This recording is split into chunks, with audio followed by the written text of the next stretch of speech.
All right, today we're going to talk about unique avenues of revenue. Maybe think outside the box a little bit, and maybe some stuff that you don't normally think about when it comes to large loss or commercial loss, but it's a lot more frequent than you realize out there, and it's the ones of us that go after these unique items and these unique circumstances that you can make good revenue off of it because you're lowering your competition down to almost zero. So let's talk about some unique ways of adding revenue and how that works to commercial. Now, as we go through here, a lot of these photos and stuff may look residential, and some of them are residential photos because it's hard to get unique photos of unique avenues of making revenue. So, but the main thing is want to focus on it and talk about it and see if that's something that you want to be involved in and can make money on. Any specialized industry that you're in that very few people do, you make better money at that than you do when you're in the bucket with everybody else in the world and doing the same thing they're doing. So we want to talk about extreme hoarding. Now, extreme hoarding can be a large loss, even though it is simply in a residence. It don't have to be a commercial loss, although there is more hoarding that goes on commercially than there is residentially on a wide scale margin, because a lot of your businesses just never throw anything away. They keep stuff that they think that they will use eventually, and they'll keep it and they'll keep it and they'll store it away in places, and before you know it, it's just like some of your offices or some of your shops would be. It's cluttered really bad, and some of them get worse. So when they have a claim, whether it be a water claim or a fire claim or a mold claim, or maybe the owner sells the business or the bank takes it over or something like that. A lot of times in a foreclosure issue, they've got to get everything cleaned up and out of there, and bang, you may be the guy they call if you're used to doing that. As far as residential go, there are about 1.2 million people in the United States that actually suffer from compulsive hoarding. It is considered a mental disorder, and that is on the extreme level. But there's several different types of hoarding. You can have compulsive hoarding where they don't throw anything away. They'll save the used toilet paper and the used pizza boxes, and they stack them up, and they just stack everything up and will not throw anything anywhere away at any time. And obviously, when time builds up, so does stuff in their residence or their house or their business.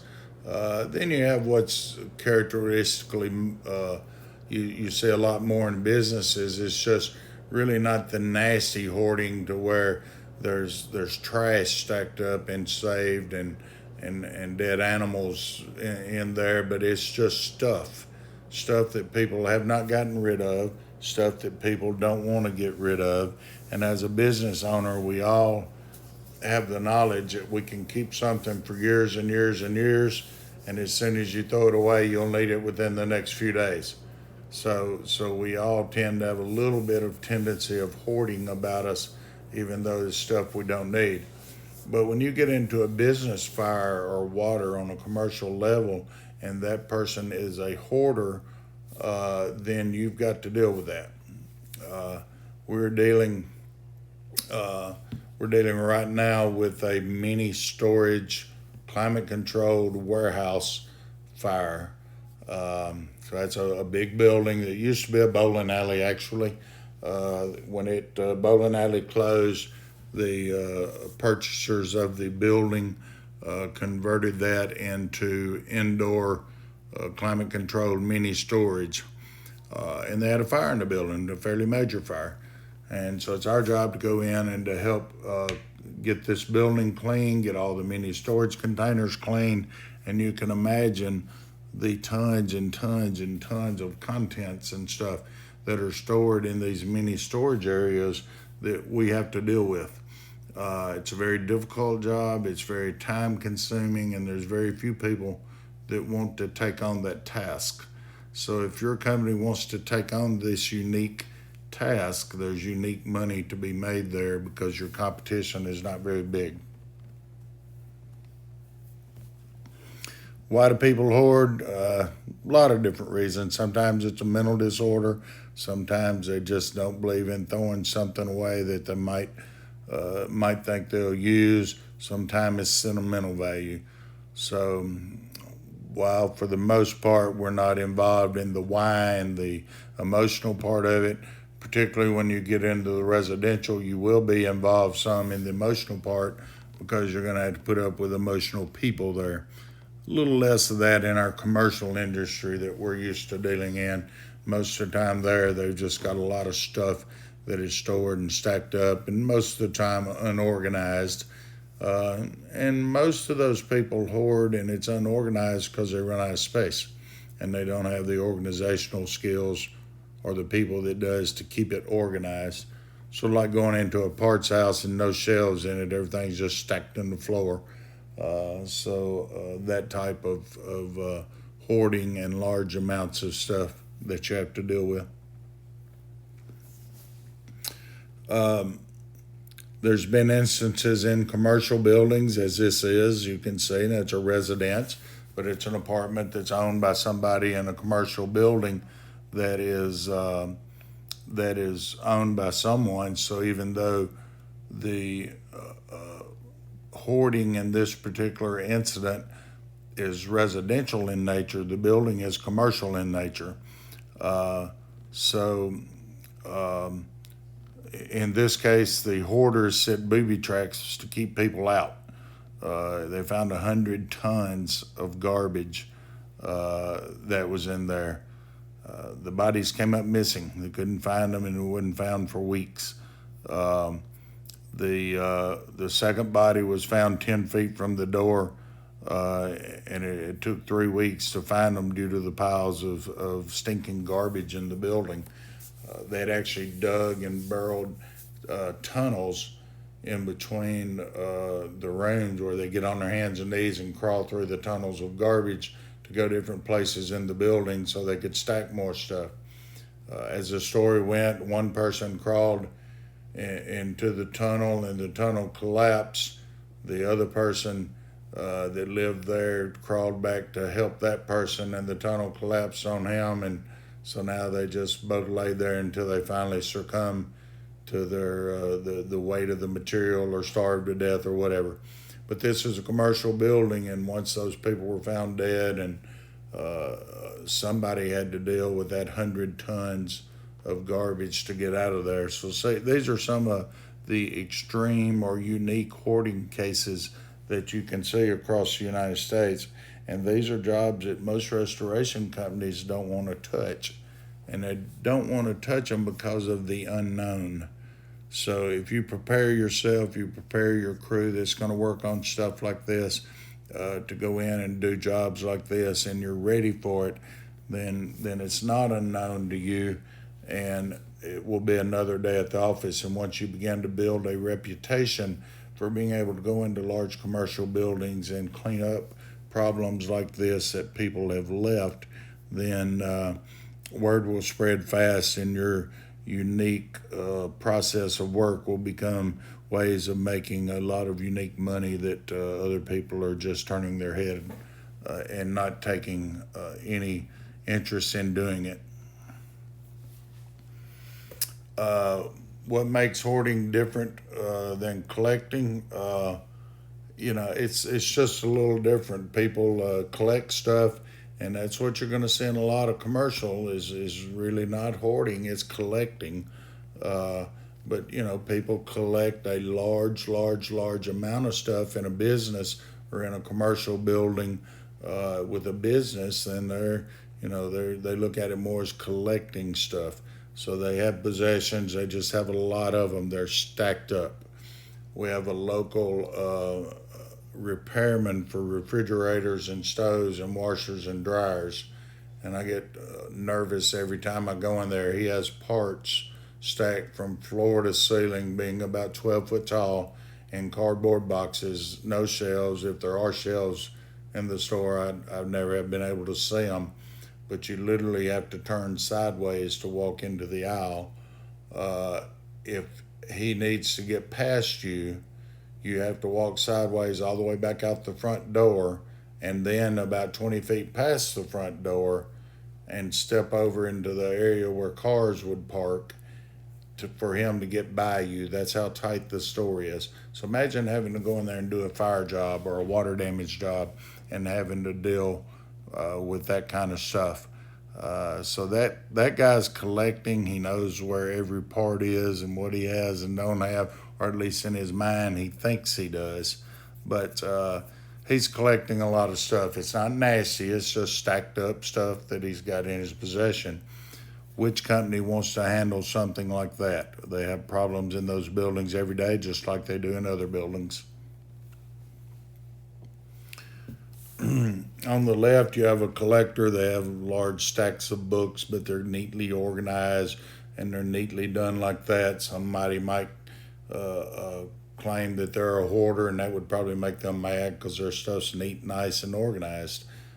Picture on the right of the screen is right the opposite. That person's not neat, nice, or organized, and that place is probably filthy, even though it may just be tons of stuff in an antique store. Once again, commercial buildings that house residents, or commercial buildings that house businesses that keep stuff like this, one day will be something that you will have to deal with, and it's better to be prepared early than it is to not know what's going on and let your competition come in and do that kind of work. You got to look at the structure of the building with hoarding. I think the first slides we showed, they had 100 tons of garbage in there. Think about 100 tons sitting on the floor of a building that's not designed for 100 tons. A loaded trailer truck weighs 80,000 pounds or 40 tons in there. So you're talking about, and that includes the truck and the trailer and everything. So you're talking about, in just solid compact weight, 2.5 trailer trucks, truck trailer contents and everything.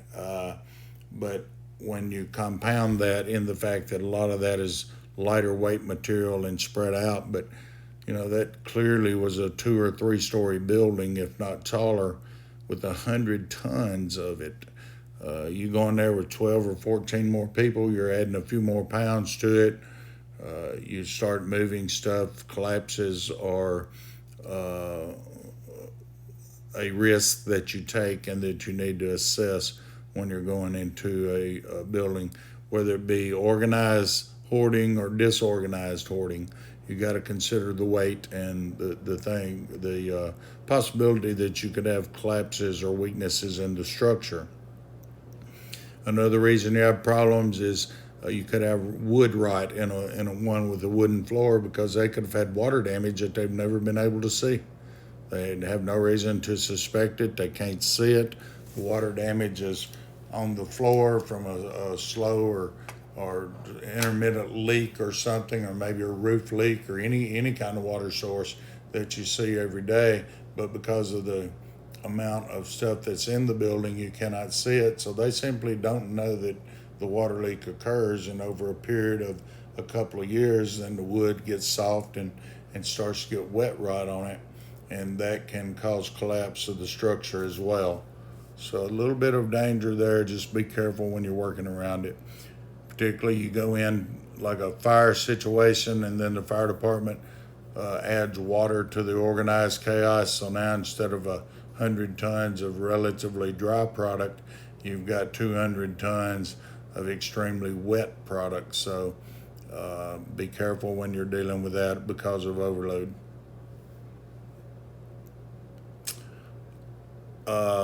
Sometimes you may have access to all the rooms. Sometimes rooms are closed off. And when I say closed off, it don't mean the door's shut. Usually the doors are inoperable because stuff is stacked up everywhere where you cannot close the door. Phone's ringing, hang on. So stuff gets stacked up. You can't open or close the doors. The closet doors are propped open. There's stuff all around the closets. You just cannot get to it. So sometimes you can't even get to the rooms to see it, and you say, well, how do I price this? And that's something you're going to sit down with your team and figure out, is how you go over pricing with that. Do you do it time and material? Do you do it based on square footage? How do you price something like that? Are you throwing everything away, or do you have to inventory stuff, and do you have to box stuff up? Do you have to determine what's good and what's bad?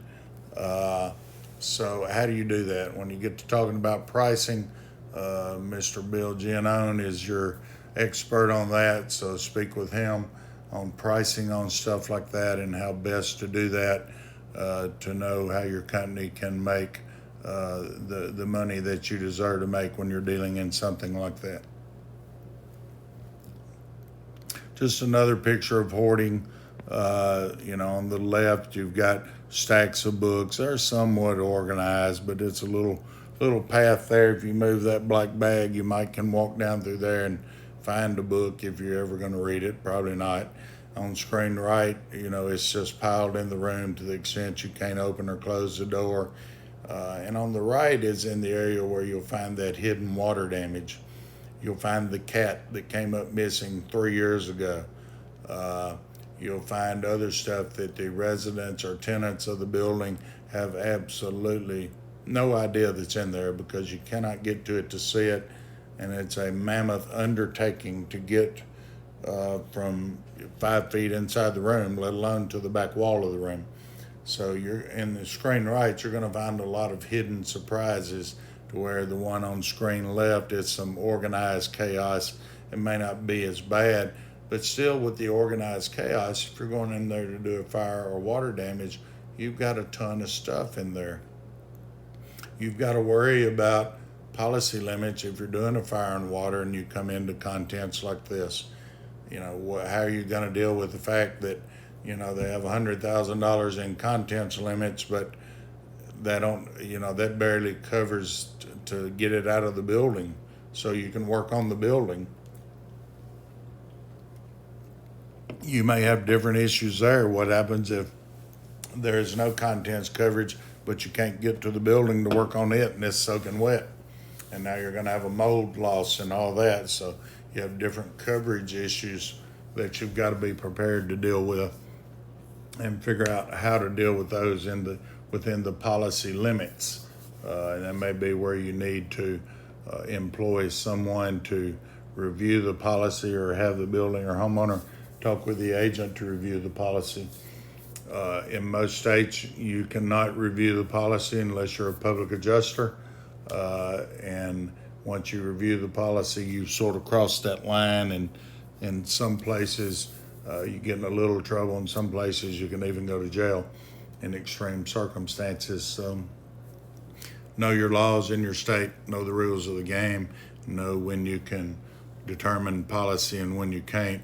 But unless you have been an insurance agent or adjuster and you're trained on policy language and how they read and work, that's better left up to a professional to handle that. So then that will become part of the cost of doing this, but you do not need to buy the other person's problems. I would suspect if you run a business that you've got enough problems of your own to deal with without buying theirs, because you're there to help solve the problem. You did not cause it. You could have storage attics. Attic is a big place for hoarding. People stuff and leave it there and forget it. Once again, conditions of a leak or something like that. It may be a tornado damage. It tore the roof off and got some water in the attic or throughout the house, and now you've got to deal with that kind of stuff. This isn't something you want to try to figure out at 9 o'clock at night after a tornado or a windstorm has come through and gotten everything wet, and you want to start saying, how in the world will we deal with all these contents? This takes some pre-planning, and it's up to you to do your pre-plan. It's up to you to look at scenarios and create new scenarios and share it with your key people and say, guys and girls, how are we going to handle this? I don't guess I can say guys and girls. We have to use theybies. So give it to your theybies and see how they want to handle that nowadays. Uh, Put a plan together and then put scenarios in it and talk about what would work and what wouldn't work. You're better off to go into this situation with a bad plan than you are to go into it with no plan whatsoever. So plan your work your plan, but you've got to have a plan on how to handle this massive amount of contents, and it takes a lot of organization to do it. The stage 2 of hoarding, when people get a little bit worse with it, they had controlled chaos in the beginning, and now their controlled chaos has gotten out of control, and now the little aisles that they had their books stacked up where they could sort of squeak by and walk in or at least look in are now beginning to get cluttered, and they get more and more cluttered, and then you can't get down the steps, so you just sort of stand on the steps and throw it in. Imagine having a foot of water below everything you're seeing in this photo. Now, if the water was all the way over the top of it, probably would make life a little easier. Now you're doing debris removal. But if you've only got a foot in there, they've got a lot of stuff above the water line. How are you going to get to the bottom part of the walls and the floors and the bottom part of the structure to get it clean and dry with all this stuff in it? And what are you going to do with all the stuff? It's got to be dry or discarded, one or the other. So you've got to have a plan together for how you will deal with that. Where would you put, 3 large truckloads of wet contents to be able to spread them out and dry them, or to launder them if they're soft goods, or cardboard boxes are falling apart and everything in it's wet, and what's good and what's bad and what's indifferent. So you've got to talk about all that and have a plan for that. Each one of these jobs will be unique in how you handle it, so you can't have a plan that gets down to the science of exactly how you're going to deal with it. You're going to have a plan that is a moving target and can be adjusted, but you still need the foundation of a blueprint for the plan when you go into it. Stage 3 gets out of control. That's sort of when you start finding dead animals and of all sort and just pure filth. You've got to have your people prepared not only physically with proper PPE to handle something like that, but you've also got to have them prepared mentally to handle something like that. If you're wearing PPE properly, there's no difference in picking up dead animals than there is mold spores, as long as you're not breathing it and you're handling it properly. But if it's 100 degrees and you're in the type of PPE you're going to wear to be handling a stage 3 like that, you probably want to get some cool air introduced in and try to get it about 50 degrees in there, so your people won't be sweating and burning up while they're trying to work on it and handle it. So again, have a plan of how you're going to deal with that and how you're going to keep your people safe and insane, or not insane, but sane while they're doing that job. You need to select your people appropriately for those types of jobs, and people that have the, I guess for lack of better words, have the stomach to do the job. Some people will and some people won't, so you need to be able to figure out which ones have the stomach for it and which ones don't.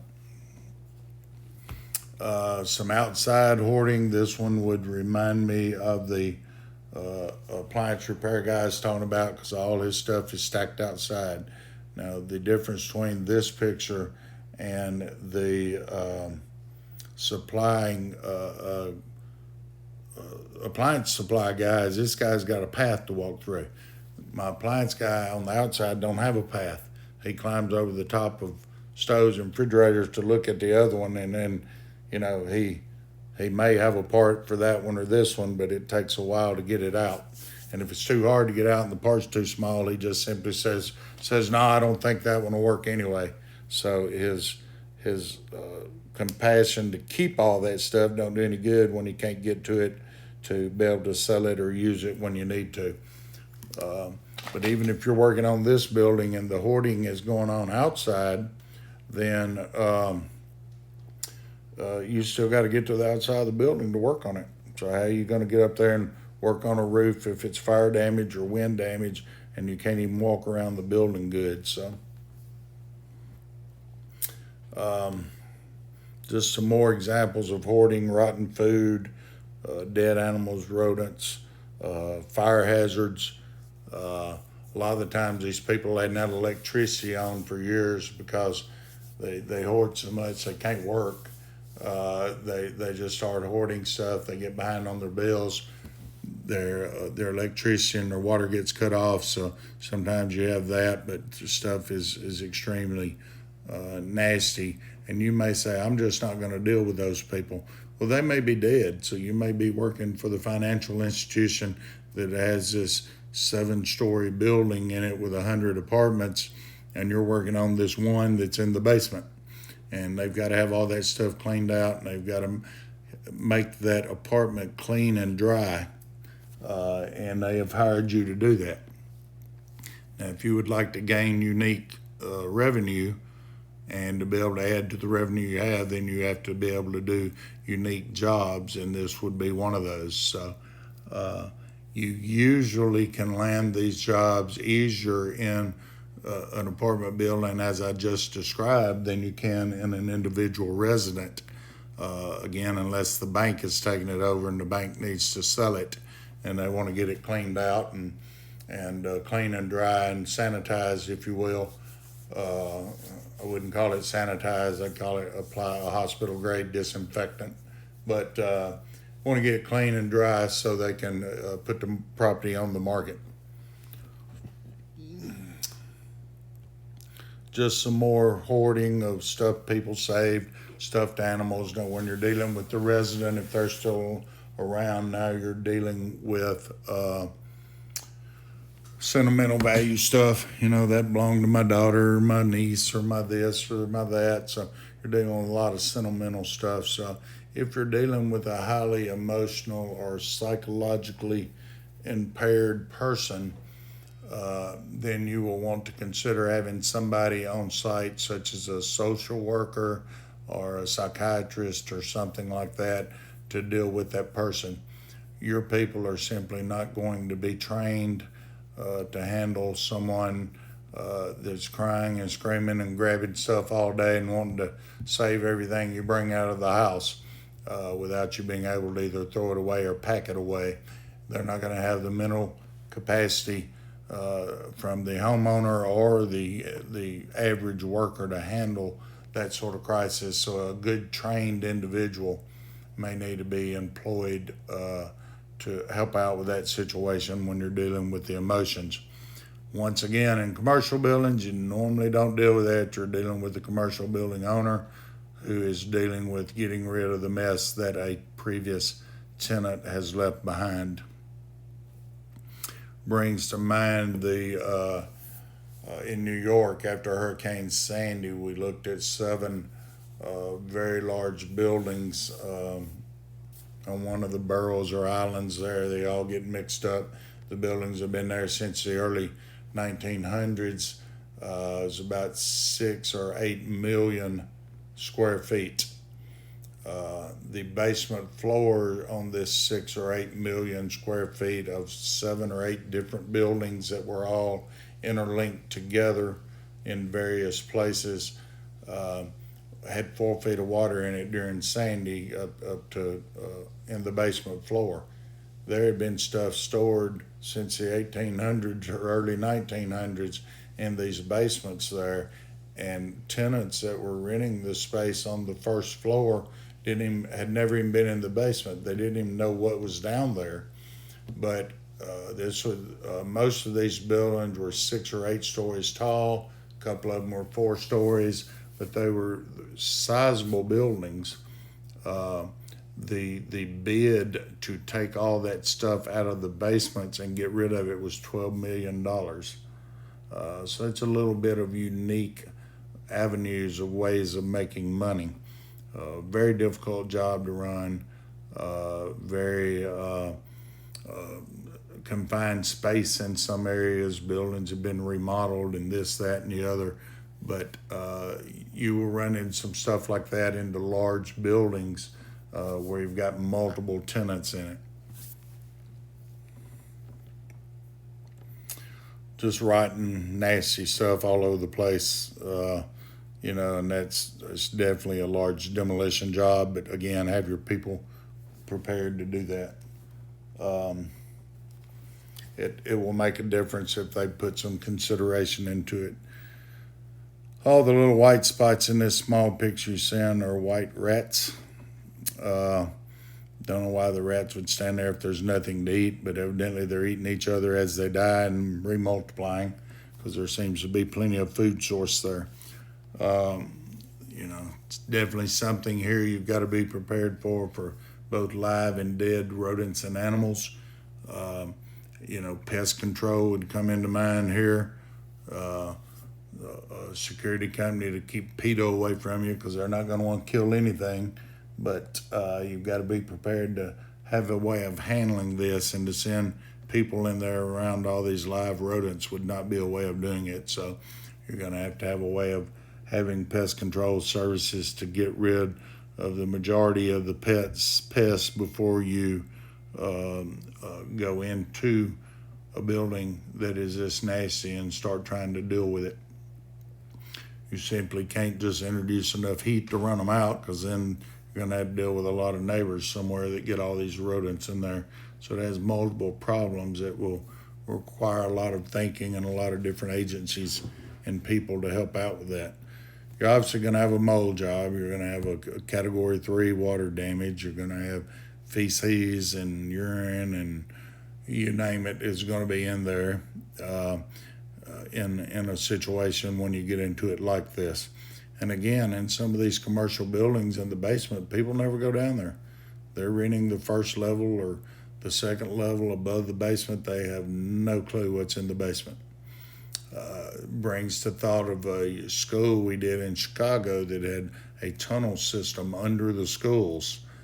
I have no idea why, but pretty elaborate tunnel system down under these schools. And in half of the schools, the tunnels had been what we would call renovated. They've been cleaned out and pressure washed back down to the concrete walls, and had lighting put in them in conduit. The other half of the tunnels had been there since the early, who knows when they first built the school. I guess it had all kind of junk and debris that had been stored and thrown in there. So as we're working this water damage in this school, we have to deal with all of the debris that's in the second half of those tunnels before we can even start to dry the floors upstairs. So be prepared to handle that and to be able to get people in to move stuff out like that. And then you got to decide what to do with it, especially dealing with the school system and government organization. They can't just look at you and say, well, just throw everything down there away, because their government regulations won't let them do it that way. So once again, you have to have a liaison, there to be going through all that and talking to it, and make sure you get your paperwork done, your change orders, your contracts, releases, anything like that you need when you go into these. What makes hoarding a unique avenue for revenue?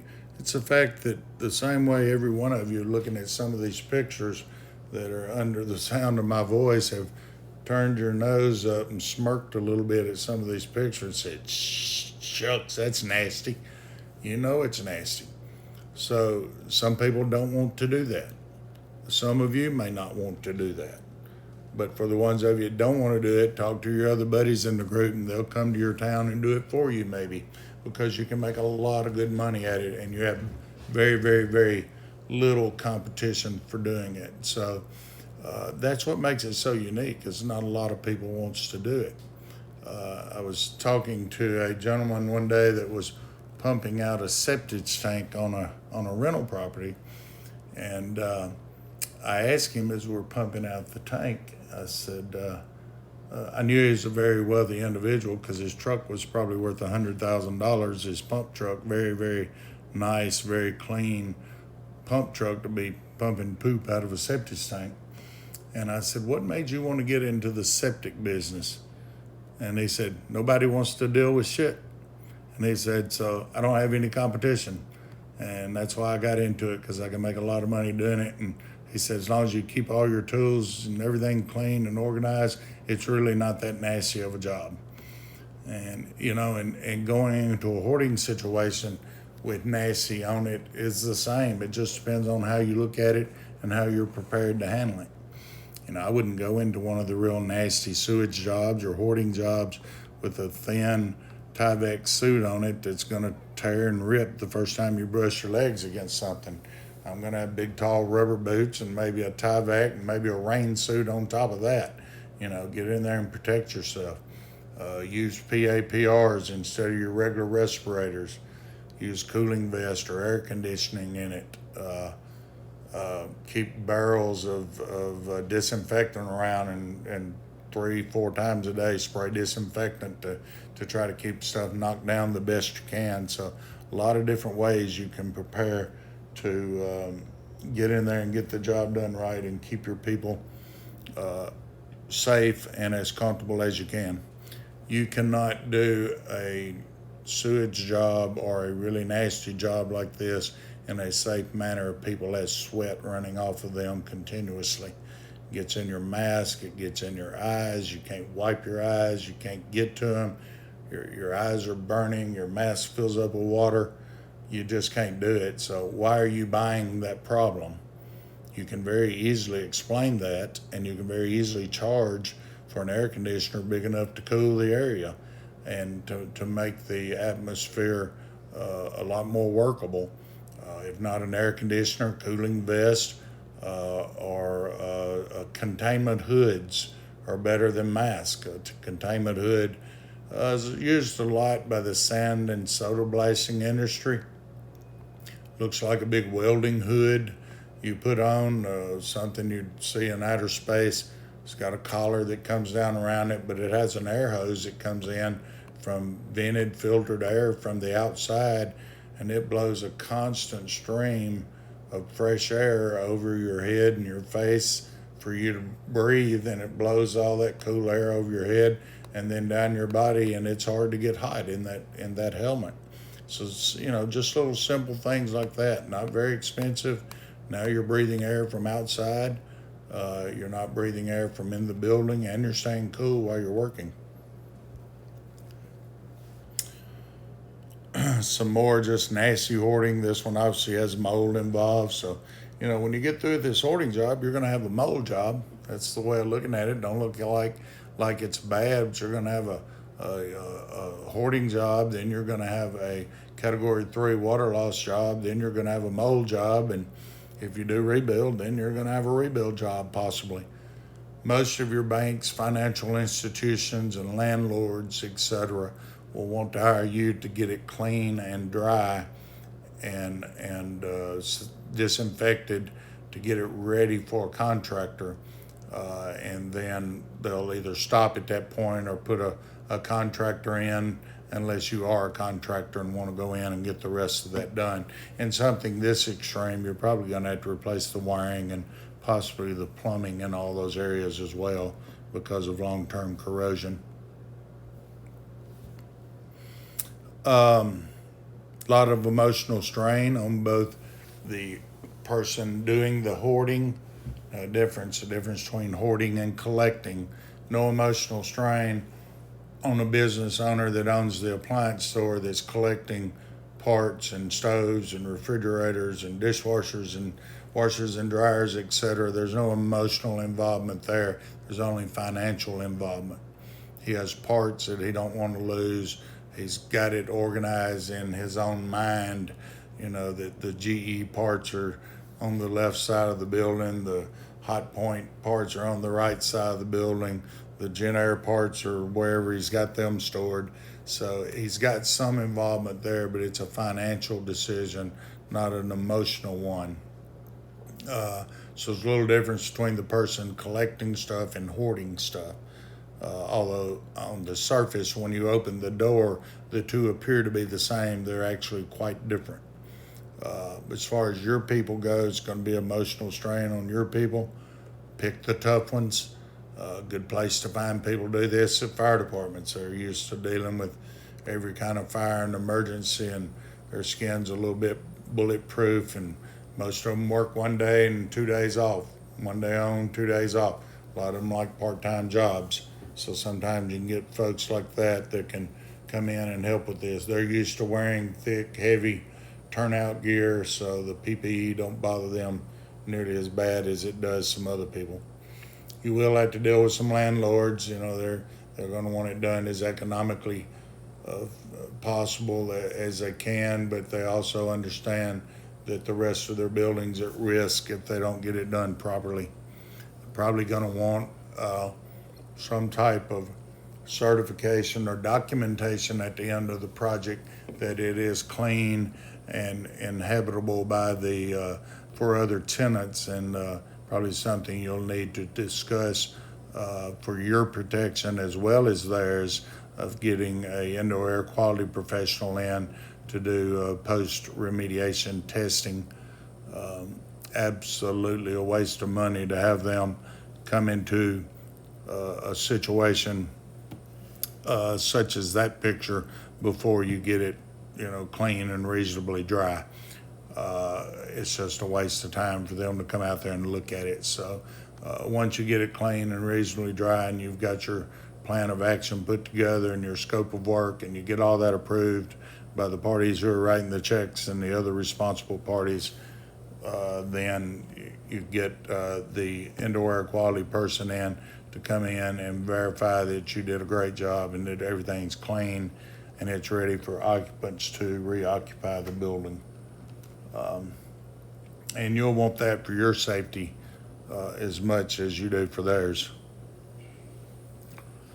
There's another picture of somebody that's very ill equipped to do this job. No coverings on their hair, just a simple dust mask on. Their PPE, it appears they got regular shoes on under their PPE. Just tons and tons of problems. They might as well just wear their blue jeans in there to do this job, because they're ill equipped to do the job. They're smelling everything that's in the building.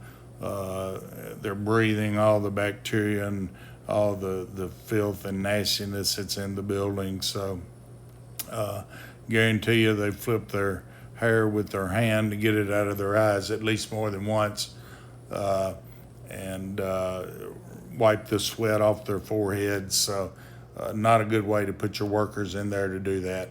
You need to train your workers how to do this, and this goes a little above and beyond training for mold and the PPE you wear for that, because you need tougher clothing and tougher suits to do that.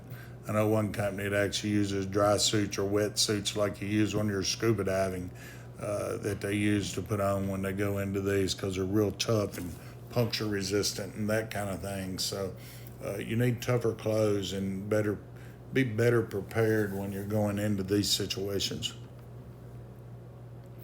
Who's going to pay the bill? It says in there, possible loopholes with the insured due to unforeseen versus unforeseen, foreseen versus unforeseen. You don't need to go into this not knowing who's going to pay the bill.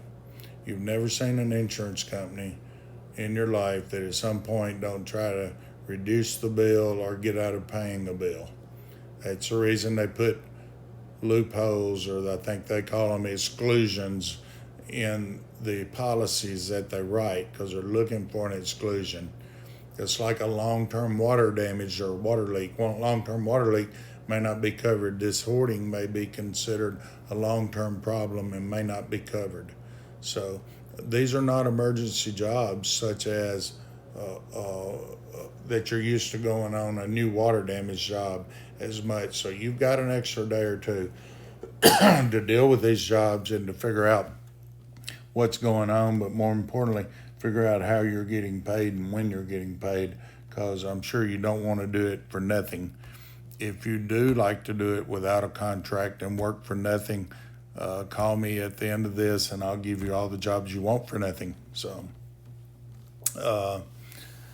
it's a unique avenue for revenue because there's safety regulations, there's emotional stress, you need biohazard trained employees. Your employees need to go through OSHA training and HAZWOPER and hazmat, and you got local, state, and federal regulations. You've got to have biohazard disposal. You can't just throw 100 dead rats in the garbage can and hope they don't see it at the landfill. There may be different licensing from the health department in your area, either your city, state, or county, depending on where you're at. At either rate, you need to do it the best you can. It's a lot of BS to have to go through, but that's why it pays such good money. Because once you get through the first few and you get through the BS, and you get the paperwork down pat, you get your people trained, you get a plan together on how to do it, then the next one's easier and the next one's easier, and the price just keeps going up. So it's a good way to make extra money as you go through. So most of the time, the contents that come out of the true hoarding's not going to be cleaned or anything. They're going to be replaced. The contents that come out of collecting may all have to be cleaned and replaced. We did a sewage job not long ago in an auto parts store, a very large auto parts store. So every part in the store had to be wiped down. It's quite a task. Where do you do it at? The buildings, we got to move every shelf in the building because sewage water ran under the shelves. They had VCT tile that was really old, and the water had broke the bond between the concrete and the glue and the tile. So all the tile had to come out and clean the concrete floor. So a mammoth undertaking to move all those contents. And that was not from hoarding. That was just from a parts store that, collect parts and have them on the shelf ready to sell. These are some of the tunnels I was talking about before that the two gentlemen that lost their lives in had built to crawl through this house. So they crawled into those tunnels, and that's the only way they could get around in the building, was to do that. So obviously, very dangerous situation, and was obviously fatal for them as well. There is hoarding education and training available. This talk on this today is simply to jog your mind and to get you thinking a little bit outside the box, because if you want to make outside the box money, you need to have outside the box ideas. You need to have outside the box plans. So look up and go to some hoarding and education training classes that Bill or Dick will be able to refer you to, or I can. I don't weigh heavily against one or the other. If there were 5 available and I was going to get into this extreme hoarding and extreme collecting and really go after this on a wide level basis, I'd probably go to all 5 of them and learn something different in each one. So get educated, get your people trained on extreme PPE measures and how to handle stuff like that. So probably gonna get about 6 hours out of your people in a day, by the way. So don't look at this as we're gonna go out here and work 10 or 12-hour days. You're probably gonna get about 6 productive hours out of your people. If you have to do the job quicker than that, add more people and more shifts, but you're not gonna be able to work people in PPE like that for extended periods of time. So it's not a flaw to be unique, it's a secret weapon. Do stuff nobody wants to do. So like the septic tank pumping guy, do stuff nobody else really wants to do. It's not appetizing. I mean, you're not going to go to the bar and be bragging all day long. Normally, what do? Well, I pump septic tanks. That's what I do. It's just not something you want. But do something unappetizing, because those are the people that make a lot of money. I think everybody's familiar with the mob in New York City and Chicago and all that. Every single one of them does one main thing, and it's haul the trash. It's a lot of money in hauling trash for some reason. I have no idea why. But do stuff other people don't want to do, and you can have a way of making a lot of unique money. I hope you've enjoyed today's presentation. On behalf of Crest, I've been more than happy to speak with you about this unique avenue. You've got my phone number here on this last slide. If you'd like to call me and discuss anything, I'd be glad for you to do that. Y'all have a great day and a great rest of the week.